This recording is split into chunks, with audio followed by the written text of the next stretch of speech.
dos tribunales inevitables. Y nosotros hablamos del primer tribunal, que es el tribunal de Cristo, y quedamos suspendidos en el segundo tribunal, que es el juicio del gran trono blanco. Dimos una pincelada a lo que será este juicio final y hoy vamos a proseguir, pero vamos a detenernos en un punto de este estudio, el cual he titulado Los libros de Dios. Antes de proseguir, hermano, vamos a darle gracias al Señor porque nos trajo a la escuela dominical. Y también, hermano, nosotros los que estamos en este, bueno, como pastora me toca la gran mayoría estar en los dos turnos. Al igual que los adoradores les toca estar en los dos turnos. Pero nosotros tenemos un reto y es orar para que esta casa sea llena en esta hora, porque en la primera hora vemos más, pero esta hora a veces es como un poquito difícil. Entonces vamos a orar para que sea llena esta casa de hombres y mujeres congregados para la gloria del Señor. Yo quiero, hermanos, que usted disponga su corazón en esta mañana. Vamos a orar para que Dios nos hable. En cuanto a mí se refiere, hermanos, cuando hablo del juicio del gran trono blanco me da temor. Es escalofriante el juicio del gran trono blanco. Es sin precedentes, un juicio de esta magnitud que nunca más. Es el último de los juicios. Así que vamos a orar en esta mañana. Yo te invito a que cierres tus ojos. Padre, en el nombre de Jesús, delante de tu presencia, Señor, estamos en esta mañana. Señor, traigo primero mi vida delante de ti y luego la vida de mis hermanos hoy delante de ti, Señor, para que tú nos hables, para que tú nos ministres, que podamos agradarte en este día, Señor, que traigas a esta iglesia la palabra necesaria para la edificación de nuestras vidas. En tus manos estamos, Señor, y en ella quedamos en esta hora. Yo como instrumento, Padre, en tus santas manos, en el nombre de Jesús. Amén y amén. Bien, mis amados, entonces ahora sí vamos a disponernos para concluir ese estudio sobre los dos tribunales inevitables. Solo a manera de introducción y para poner un poquitito en el contexto a quienes están por primera vez oyendo esta temática, impresionante temática, quiero decirles que hay dos tribunales que vienen, que nadie los va a poder detener, que están descritos en las Sagradas Escrituras, y que en el primer tribunal estarán los salvos para recibir recompensa de lo que hicieron, de lo que hicimos en nuestra vida mientras vivimos en esta tierra, cuánto hicimos por la causa de Cristo, cuánto hicimos para el Señor. Eso es el tribunal de Cristo, para recibir las coronas. Y la Biblia nos habla de diferentes coronas: para los que vencen la tentación, es decir, los que vencen el pecado; para los que aman la venida de Cristo; para los que apacientan la grey de Dios; y para los que aman, bueno, ya les dije, la venida del Señor; y para los mártires por la causa de Cristo Jesús. Pero hay un segundo tribunal, que es el juicio del gran trono blanco, del cual ningún perdido podrá escapar jamás de los jamases. Además, hermanos amados, quien esté ante el juicio del gran trono blanco no tiene más ninguna oportunidad de salvación. Y esto hace que este juicio sea terriblemente espantoso, espeluznante, sin precedentes, un juicio donde ninguna persona con conciencia de la verdad le gustaría o pensaría estar en este lugar, y donde un gran número de personas piensa que no va a estar en este juicio porque ignoran que este juicio existe y porque están aferrados a una religión vacía o están sumidos en sus propios pecados. Así que gloria a Dios por su palabra, la cual nos revela, hermanos amados, lo terrible del juicio del gran trono blanco. Así que vamos ya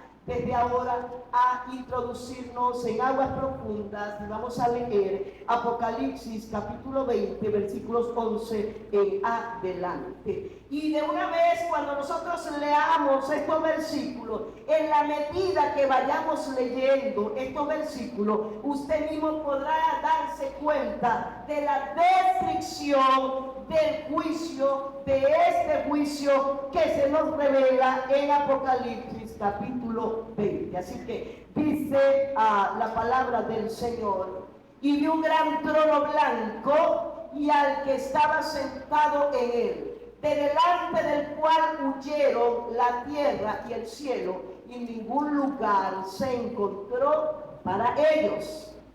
¿Cuántos están acá en esta mañana? ¿Cuántos están prestando atención? Porque si alguno se está durmiendo, está cabeceando, va a quedar en el limbo en esta mañana. Así que preste atención, porque cuando leemos ya este versículo 11, ya si usted leyó con entendimiento, va a comprender que este juicio será espantoso, quedándome corta con esta expresión. Porque se dice que cuando aparece en escena el trono blanco y aparece a uno sentado en el trono, cuando el juez se siente en el trono, desaparecerá el cielo y la tierra. Por lo tanto, el juicio estará suspendido. Y dice además, bueno, que huyó el cielo y la tierra. Entonces, si están de pie y logran mirar hacia arriba, no verán nada hacia arriba. Si miran hacia abajo, no tendrán tierra hacia abajo donde asentar el pie. Y además de esto dice: y vi a los muertos grandes y pequeños de pie ante Dios.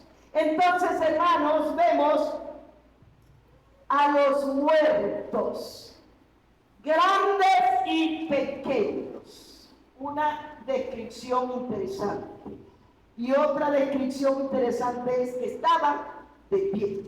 Muertos grandes y pequeños no se refiere a niños y adultos de pie ante Dios, no. Grandes y pequeños tienen que ver con posición. ¿Qué tipo de posición? Es decir, no se salvará el mendigo por ser mendigo, ni el rico será condenado por ser rico, ¿verdad? Pero delante del trono blanco estarán los pequeños, es decir, los que pasaron desapercibidos en la tierra, pero que nunca buscaron de Dios.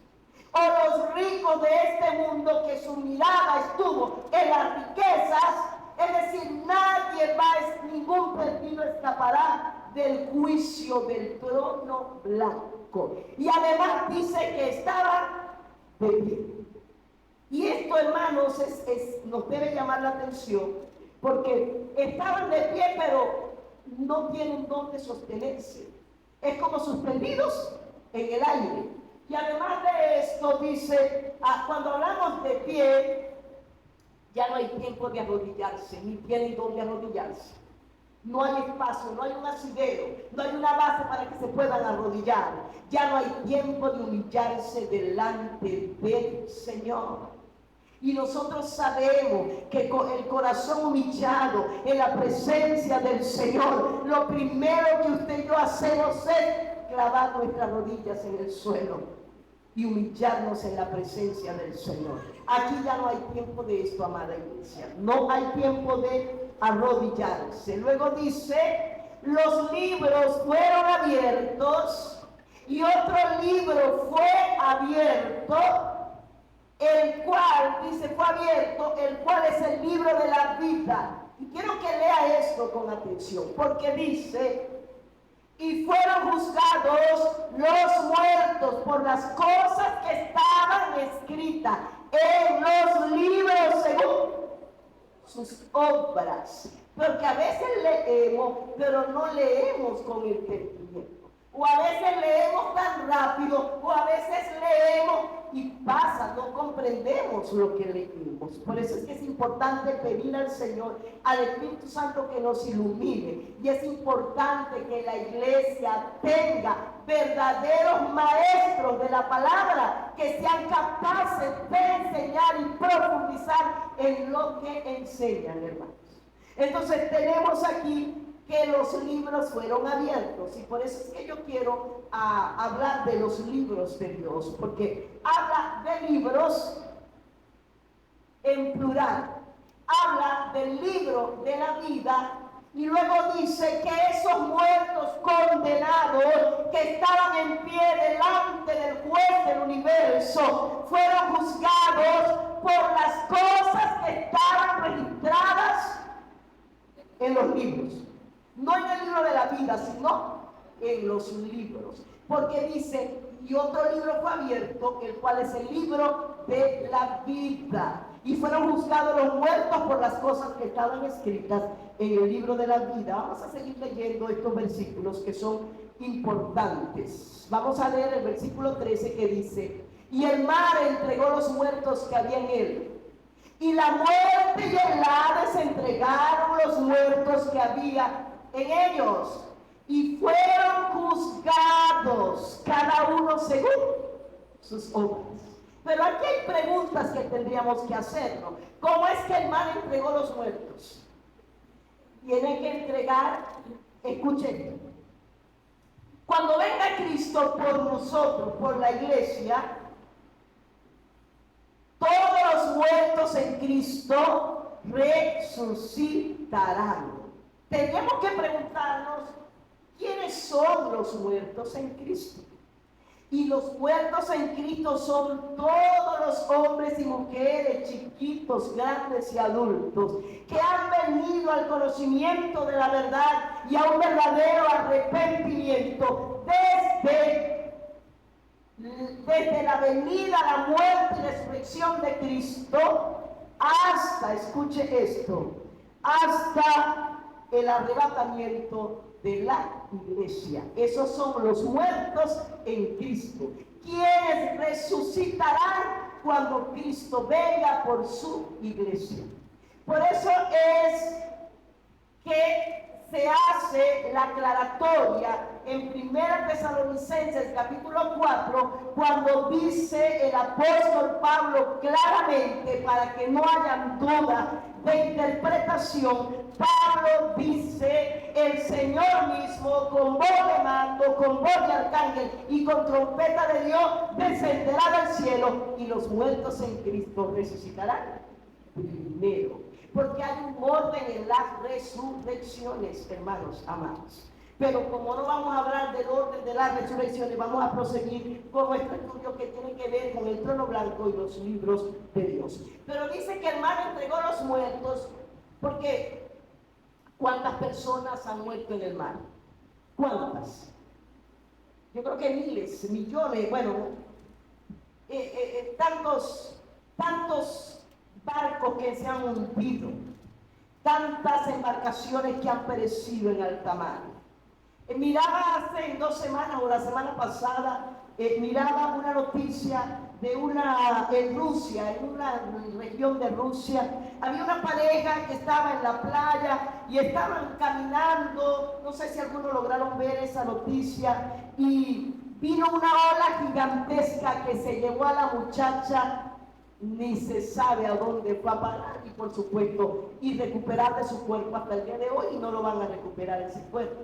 Entonces, ¿qué pasa? Cuando se dé el juicio del gran trono blanco, estos muertos que están en el mar, que nunca vinieron a Cristo, y los que están en el mar, escuchen, antes de Cristo, porque ¿cuántos perdidos hay desde Adán hasta Cristo? Miles, millones de perdidos. Ellos también van a resucitar para estar en pie ante este juicio. Pero el mar va a entregar sus muertos. ¿Cuáles muertos? Porque me imagino que habrá muchos cristianos también que hayan perecido en alta mar, pero esos resucitan cuando venga el arrebatamiento de la iglesia. Pero esos perdidos sin Cristo o sin salvación de todas las generaciones que perecieron en el mar va a entregar esos cuerpos. Igualmente, note esto, y la muerte y el Hades entregarán sus cuerpos. Y esto también debe llamarnos la atención, que el Hades. ¿Por qué el Hades? El Hades, recuerde que el Hades, hay una palabra para lugar de los muertos, hay dos palabras en la Biblia, una está en hebreo y la otra está en griego. En hebreo hablamos de Sheol y en griego hablamos de Hades, que es lugar de los muertos. Estamos hablando entonces del infierno. Por lo tanto, el infierno entregará sus muertos para que estén de pie ante el juicio del gran trono blanco, y fueron juzgados cada uno según sus obras. Y si usted leyó con entendimiento, vuelve a decirnos este capítulo que las acciones de cada uno están registradas en un libro. Si usted no lo sabía, entérese en esta mañana y entérese por la palabra de Dios. Así que seguimos leyendo y dice en el versículo 14, y la muerte y el Hades fueron lanzados al lago de fuego. Esta es la muerte segunda. ¿Cuál es la primera muerte? La física. ¿Cuál es la segunda muerte? La condenación eterna. Los salvos, no recae sobre los salvos el peso de la segunda muerte. El peso de la segunda muerte es para los perdidos. Y dice el 15, y el que no se halló inscrito en el libro de la vida fue lanzado al lago de fuego que arde con fuego y azufre, donde estaba el anticristo y el falso profeta. Si leemos otro versículo. No, vamos a dejarlo entonces hasta allí. Pero ¿quiénes se estrenan en el lago de fuego? Cuando Satanás es lanzado, ya allí están dos personajes, que es el anticristo y el falso profeta. Así que, hermanos amados, tenemos entonces un juicio, que es un juicio futuro, que es un juicio para todos los perdidos, y que es un juicio donde las obras de cada perdido, de cada condenado, será abierta. Y yo les decía en el primer turno que qué cosa tan tremenda, porque en la tierra hay libros de registro. ¿Por qué hay libros de registro en la tierra? Porque ese es como el modelo de Dios en los cielos. Por ejemplo, si esta mañana tenía dos abogados acá, ¿verdad? Que eran Rosalba y Eva, y yo les ponía el ejemplo con ellos. Hay un código penal, ¿cierto? Y nosotros sabemos que cuando alguien infringe la ley y comete un delito y es denunciado y es llevado preso, ese acto queda registrado. Y es más, si alguien pide un antecedente penal, ¿qué sucede? Va a aparecer lo que él hizo. Entonces, otro libro que tenemos nosotros es, todos nosotros estamos registrados civilmente. Es decir, el que no tenga un acta de nacimiento no existe jurídicamente.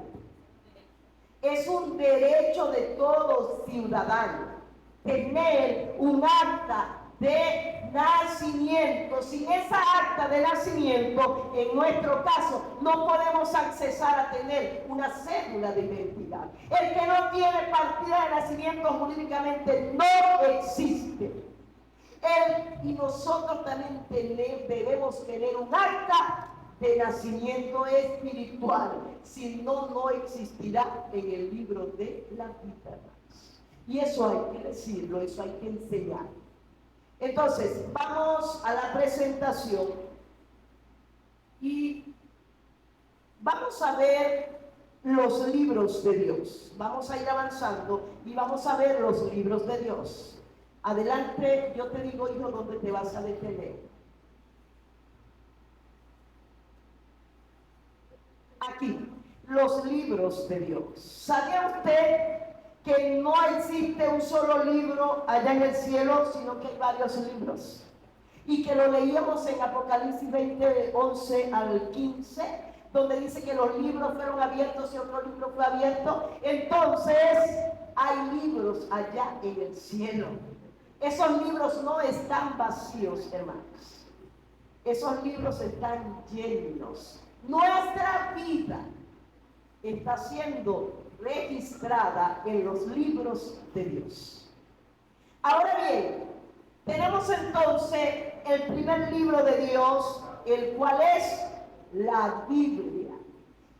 Es el único libro de Dios que nosotros conocemos. Los demás no los conocemos. Conocemos la Biblia como palabra inspirada de Dios. La Biblia no es un libro del hombre, es un libro de Dios para el hombre. No es un libro que proviene de la mente humana, es un libro inspirado por Dios. Aunque sus autores hayan sido hombres, los hombres de Dios escribieron, dice el apóstol Pedro, siendo inspirados ¿por quién? Por el Espíritu Santo. La Biblia no contiene la palabra de Dios. En estos días oía a un experto español, un hombre en doctorado, muy versado, y él decía, la Biblia tiene errores, la Biblia contiene la palabra de Dios.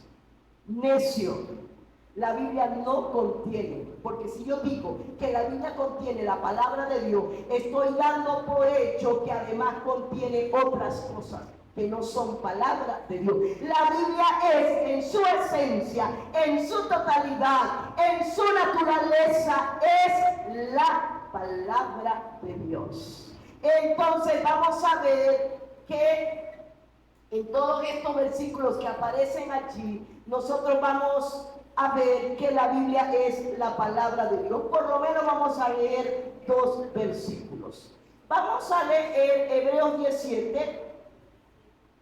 Dice Hebreos 17, vamos a leer este versículo y vamos a ver que se cita en la misma Biblia, se cita los rollos de la palabra de Dios que hablan del Mesías. Y vamos a ver que dice, entonces dije, he aquí que vengo, oh Dios, para hacer tu voluntad, como en el rollo del libro está escrito de mí. Esto es una profecía acerca de Cristo, donde el Señor mismo dice, yo vine, Padre, para hacer tu voluntad. Y en el rollo, ¿qué es el rollo? La palabra de Dios escrita, que es la Biblia, allí está escrito de mí. ¿Y saben qué? Las profecías cumplidas en Cristo hacen de la Biblia un libro tan veraz y tan único. En el rollo estaba escrito que Cristo nacería en Belén de Judá.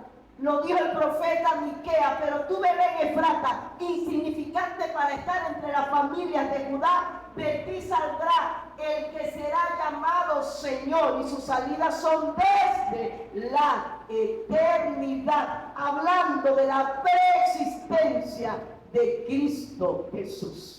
Y dice, en el rollo estaba escrito de mí, dice el Señor, una de las pruebas más grandes de que la Biblia, la palabra de Dios, es el conjunto de profecías cumplidas hasta el día de hoy. El primer libro de Dios es su santa palabra, al cual usted y yo tenemos acceso.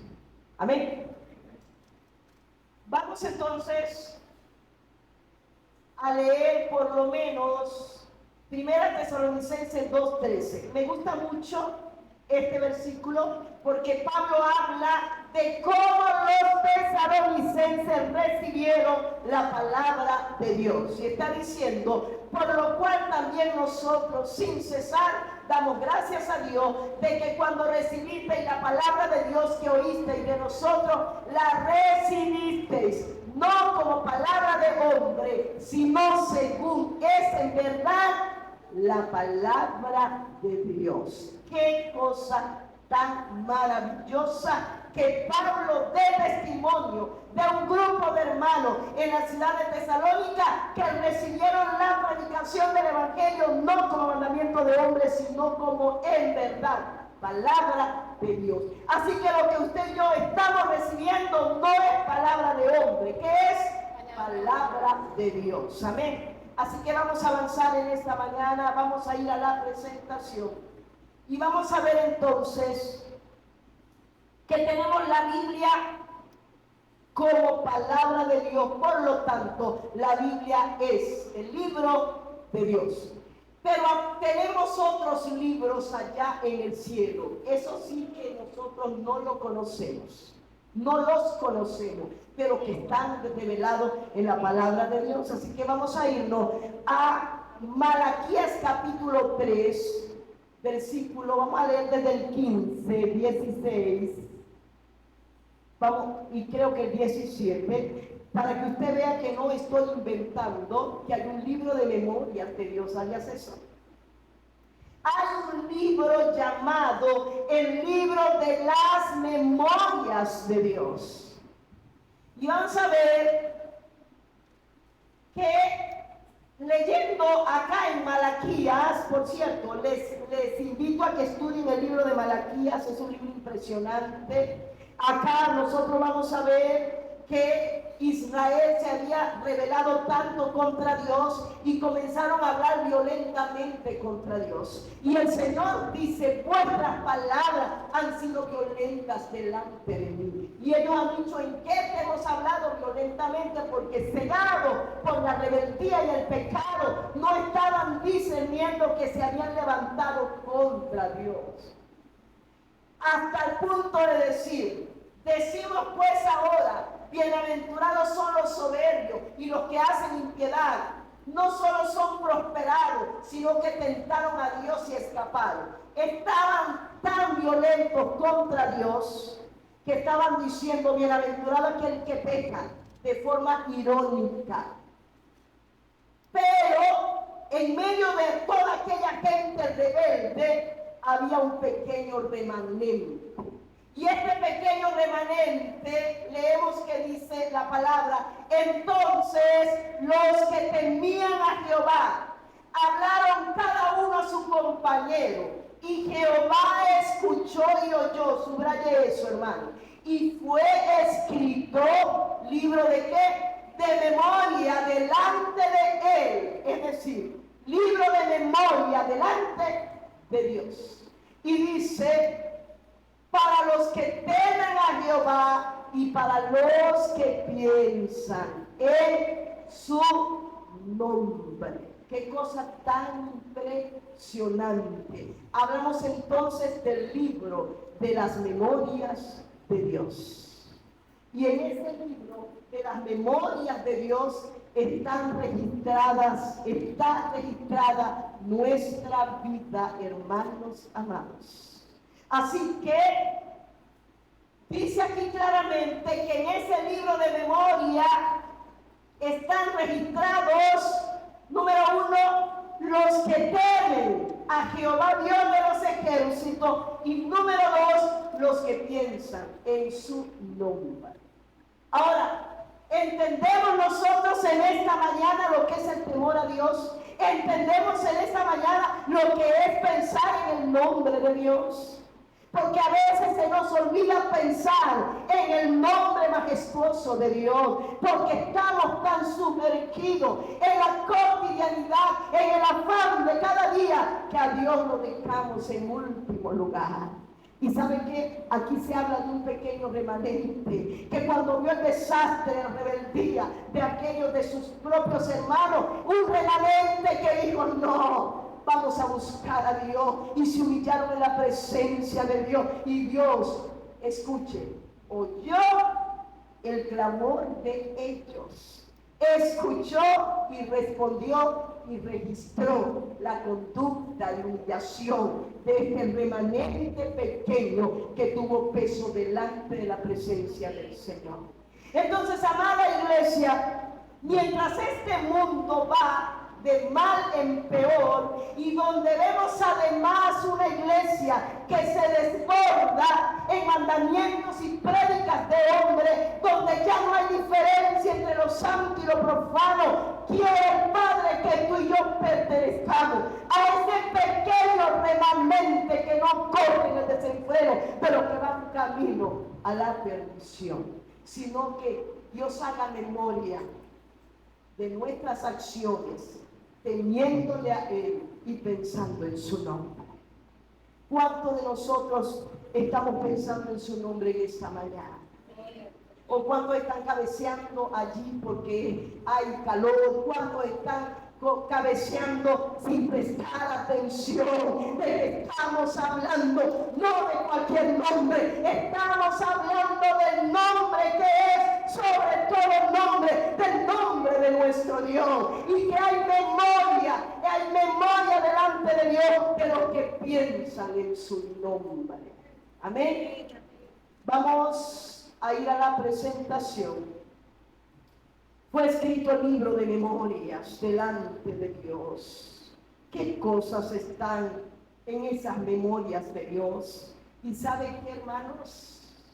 Los que temen a Jehová y los que piensan en su nombre. También nuestras lágrimas están en las memorias de Dios. Vamos a leer Salmo 56, 50.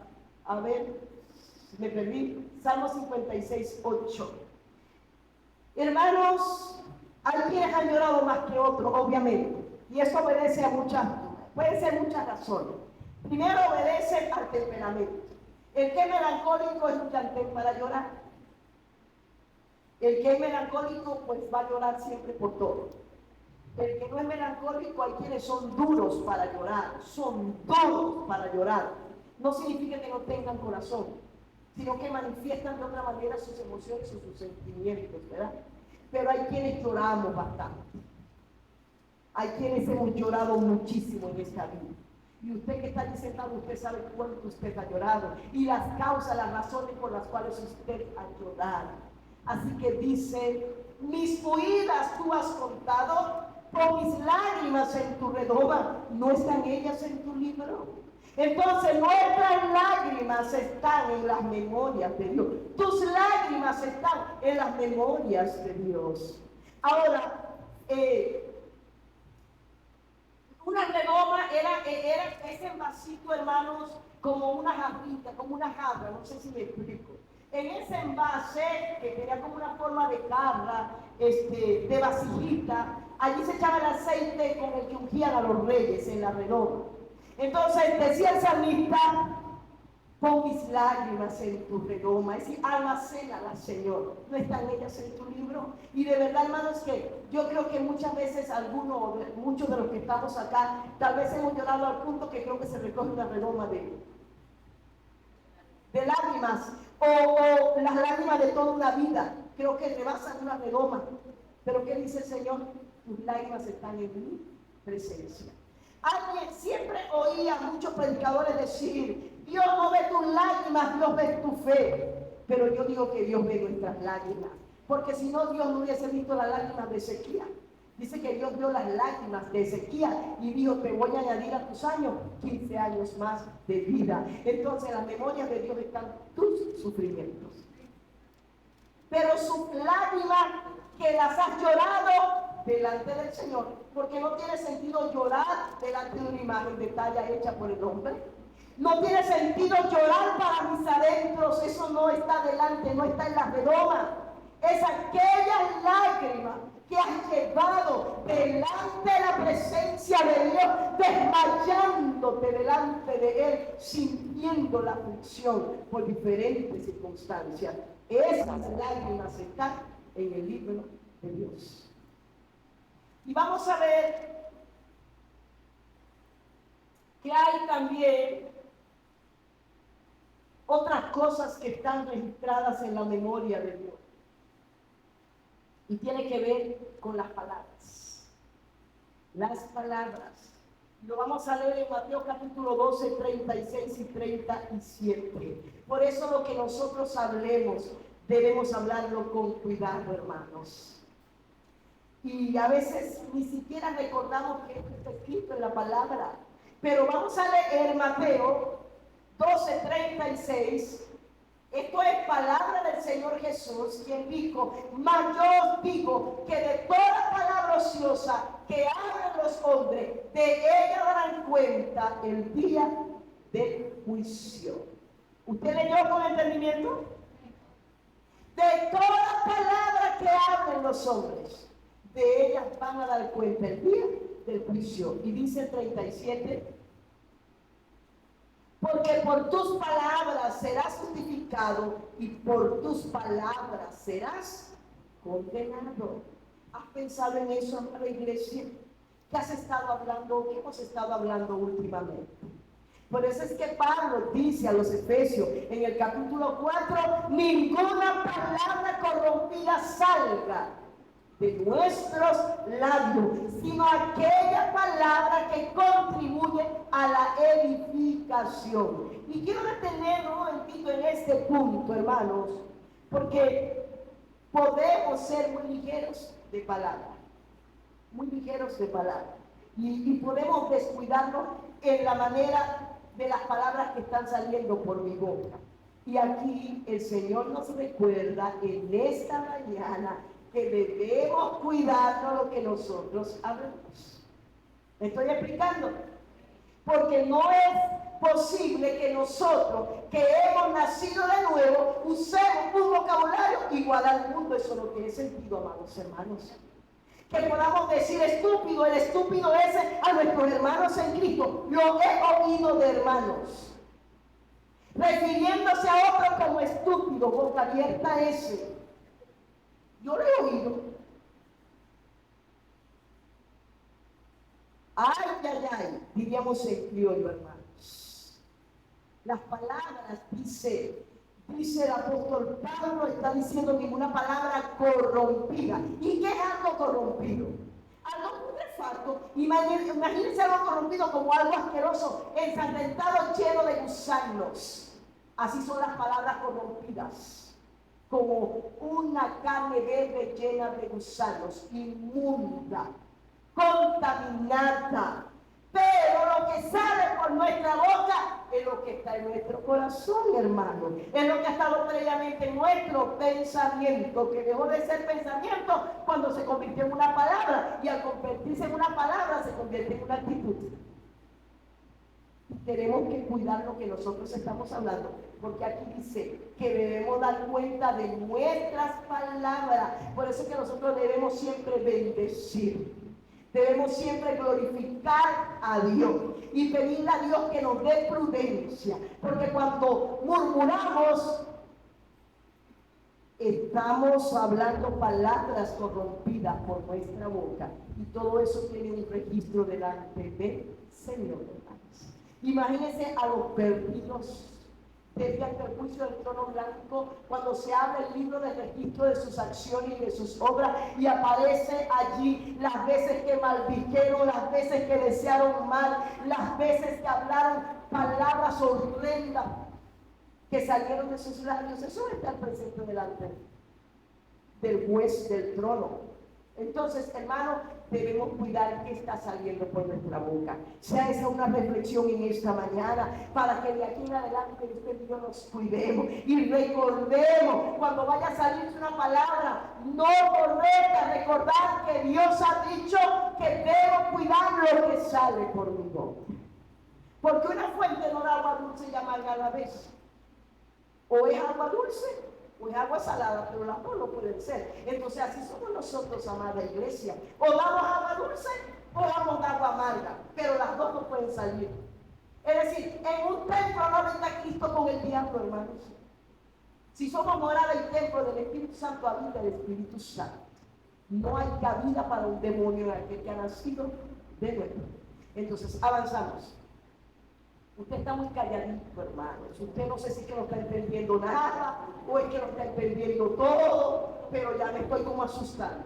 Ok, Nuestros deseos también están registrados. ¿Sabía eso, hermano? Nuestros deseos también están registrados en el libro de memorias de Dios. Ahora, también debes saber qué tipo de deseos, qué nos motiva a pedir al Señor. Dice, vamos a leer Salmo 38, 9. Salmo 38, 9. Dice que Dios bendice al varón de deseo. Tenemos que ver qué tipos de deseos son los que Dios bendice. Porque leemos, decía el salmista, Señor, delante de ti están todos mis deseos y mi suspiro no te es oculto. A veces nosotros llegamos a pensar, Dios, yo te oré, pero tú no me oíste. Dios mío, pero es que tú no has estado conmigo, tú no me has escuchado. Mi hermano, dice que aún nuestro suspiro no está oculto de la presencia del Señor, amada iglesia. ¿Ven? Avanzamos para que leamos el siguiente salmo y cerremos con el libro de la vida. Vamos a leer el Salmo 10, 17. Salmo 10, que dice: el deseo de los humildes oíste, oh Jehová, tú dispones su corazón y haces atento oído. Hermano, leamos esto otra vez. Dice el Señor, dice el salmista, perdón, el deseo de los humildes oíste, oh Jehová, tú dispones su corazón. Entonces vemos que nuestros deseos están delante del Señor, los deseos que son dispuestos por Dios, no los deseos que salen de mi propia carne. Son los deseos dispuestos según la soberanía y la voluntad de Dios, hermanos. Por eso es que Dios no nos puede dar todo lo que le pedimos. Porque si Dios nos diera todo lo que le pedimos, ya muchos estuviéramos muertos y fritos y decepcionados, deprimidos y quién sabe dónde estaríamos. Porque Dios conoce todo, hermanos. Así que Dios ponga, es mejor decir, Dios pon tus deseos, los tuyos, en mi corazón. ¿Qué hace que un misionero deje su comodidad y se vaya, por decir, al Amazonas, donde está el hermano José Gutiérrez, donde está Luis Lara, no sé cuál es otro, Yender, creo que están por allí, no sé cuántos estarán en la selva, como el hermano José Gutiérrez, que de tiempo en tiempo se introduce en la selva, por allá con los Yanomami? Hermanos, hay una pareja que está en la República del Chad, en África, que es una pareja de falconianos, ¿no? ¿Son de Falcón? Ajá. Pero ellos dejaron todo y están en un lugar desértico. ¿Quién pone ese deseo, hermano? Dejar todo y meterse en un sitio humanamente terrible. Ese es un deseo de Dios, porque el deseo de Dios es que esa gente oiga su palabra. Entonces Dios va a bendecir el deseo que está conforme a su corazón. Y en el corazón de Dios, ¿qué hay? Santidad, humildad, rectitud. Nuestros deseos deben estar direccionados según la santidad de Dios. Imagínense a una muchacha diciendo, enamorada de un inconverso que no quiere nada con el evangelio, pero diciendo, Señor, yo me quiero casar con él, sea como sea. Ese es el Señor. La Biblia dice, no os unáis en yugo desigual con los incrédulos. Entonces Dios no te va a dar algo que no esté conforme a su voluntad. Entonces tenemos que saber cuáles son los deseos de Dios. Pero nuestros deseos, según lo que Dios coloque en nuestro corazón, cada uno de esos deseos están en su presencia. Como por ejemplo, ¿cuántos de ustedes quieren que su familia se convierta?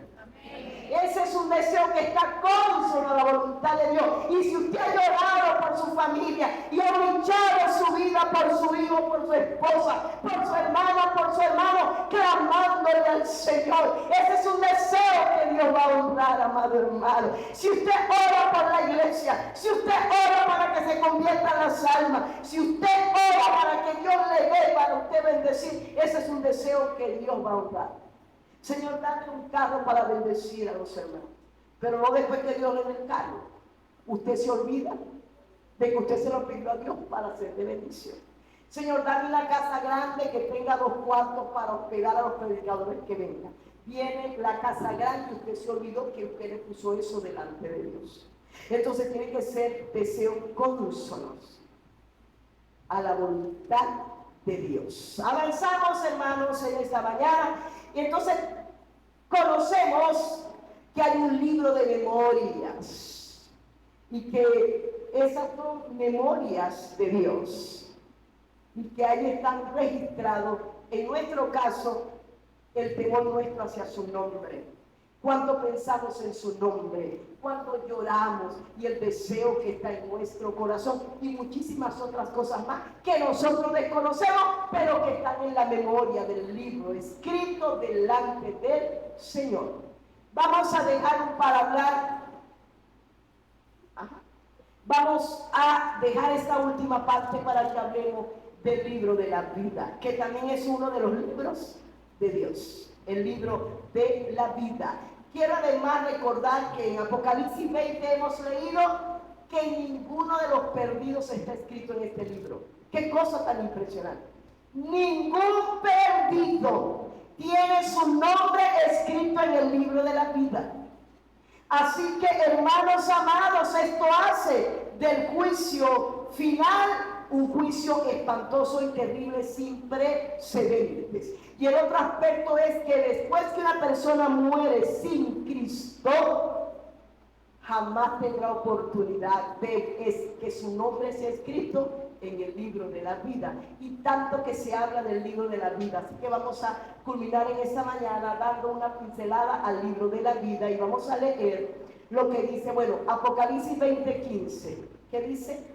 El que no se halló inscrito en el libro de la vida fue lanzado al lago de fuego, hermano. Allí será la condenación eterna. El que no se halló inscrito en el libro de la vida, hermanos amados. Vamos a leer Apocalipsis 3:5. Apocalipsis 3:5. Vamos a leer que dice: el que venciere será vestido de vestiduras blancas, y no borraré su nombre del libro de la vida, y confesaré su nombre delante de mi Padre y delante de sus ángeles. ¿Sabe qué, hermano? No hay borrones en el libro de la vida. No hay borrones, tachaduras en el libro de la vida. Quiero ser enfática con eso. Cuando nosotros corregimos algún examen, nosotros borramos, ¿verdad? Y corregimos. Pero se nota siempre que se borró. En el libro de la vida no hay borrones, hermanos. ¿Saben por qué? Porque el que está escrito en el libro de la vida, su nombre nunca será borrado de allí. Y lo dice: y no borraré su nombre del libro de la vida, hermanos. En una ocasión, mi tío, que ya partió para estar con el Señor, fundó varias iglesias en el municipio de Jacura. Y en una oportunidad en la población, en la localidad de Cauba, el municipio de Jacura, donde yo serví por algún tiempo en la obra, dice mi tío que había un señor, había tenido muchísimos hijos, un hombre bueno, de la vida del mundo, que aparentemente se convirtió. Pero dijo después que el evangelio era muy difícil de llevar. Y una tarde llegó donde mi tío y le dijo: yo vengo para que me borre del libro de la vida porque yo no puedo seguir siendo cristiano, es muy difícil para mí. Y mi tío le dijo: pues es que yo no, ninguno de nosotros tiene potestad de inscribir o de borrar a nadie. Ya tú te borraste de mal. Es más, hermano, no había estado inscrito en el libro de la vida del Cordero. Entonces dice que Dios no borrará su nombre del libro de la vida. ¿Quiénes? A los que vencen. Todo cristiano genuino y verdadero es un victorioso, aunque le quiten la vida por causa de Cristo, es victorioso, hermanos amados. Y yo recordaba, hermanos, cuando volviendo un momentito atrás, aquellos cuando dice: pon mis lágrimas en tu redoma. Hermanos, No sé si a ustedes les ha pasado que deseando en su corazón hacer bien y le impidieron que usted hiciera el bien y usted lloró muchísimo. Recordaba eso, hermanos, porque no sé cuánto de nosotros deseamos ayudar. No sé en cuánto está el deseo de bendecir. No sé en cuánto está esa pasión de ayudar al hermano. Y cuando usted no puede hacerlo porque le pusieron un obstáculo, hermano, y usted llora, tenga la certeza de que ese llanto está en el libro de las memorias de Dios. Amén. Así que volvemos al libro de la vida y a lo maravilloso que es estar escrito en este libro, amada iglesia. Despiértese en esta hora, gócese, iglesia, de que su nombre está escrito en el libro de la vida. Y les digo algo más, los discípulos regresaron contentos, estaban sorprendidos, maravillados de que en los tiempos del ministerio de Cristo echaban fuera demonios, los demonios salían de los cuerpos y venían alegres, contentos. Los demonios se los sujetan en tu nombre. Y el Señor se les quedó mirando y les dijo: no se maravillen de esto, regocíquense de que vuestro nombre esté escrito en el libro de la vida. Qué cosa tan impresionante. Si canto hermoso, yo canto, ¿no? Dios me permitiera cantar, adorarle, así como Sarita, que adoró temprano y esa voz tan hermosa, ¿verdad? Pero que si adoramos bonito, que no digamos: ay, qué voz tan grande tengo. No, Señor, me alegro que mi nombre esté escrito en el libro de la vida. Aleluya, gloria a Dios. Vamos a leer los otros versículos, vamos a leer en Filipenses 4:3. Filipenses 4:3.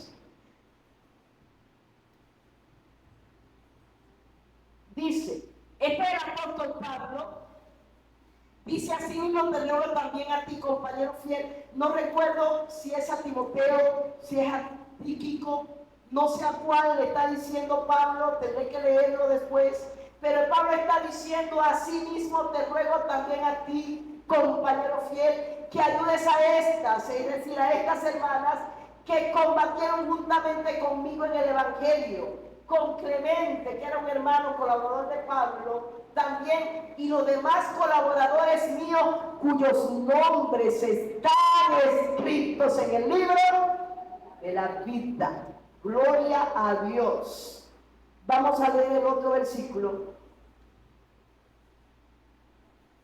Vamos a leer Hebreos 12:23. Hebreos 12:23.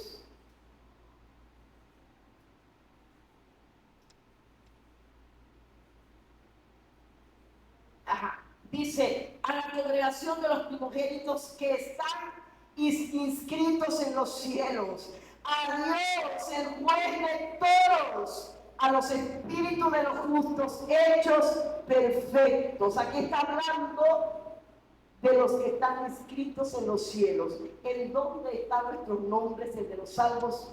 En el libro de la vida. ¿Dónde? Allá en los cielos, a los inscritos en los cielos, amada iglesia. Vamos a cerrar con un último versículo que tiene que ver con el libro de la vida. Vamos a leer Daniel 12:1. En Daniel 12:1 leemos de Israel al finalizar la gran tribulación. Habla de aquel tiempo, de los últimos días de la gran tribulación. Dice: en aquel tiempo se levantará Miguel, el gran príncipe que está de parte de los hijos de tu pueblo, y será tiempo de angustia cual nunca fue desde que hubo gente hasta entonces. Aquí se está describiendo lo terrible que será la gran tribulación. Pero en aquel tiempo será libertado tu pueblo, todos los que se hayan escritos. ¿En dónde? ¿En cuál libro? En el libro de la vida. Así que, hermanos, culmino entonces en esta mañana diciendo que hay un libro de memorias de Dios donde están registradas nuestras acciones. y que además está el libro de la vida, donde está escrito el nombre de todos los salvos de todas las generaciones, y que los perdidos ante el juicio del gran trono blanco no tendrán más oportunidad de salvación, hermanos. Así que en esta mañana quiero que medites en esta palabra y que te preguntes en esta mañana: ¿estará mi nombre escrito en el libro de la vida?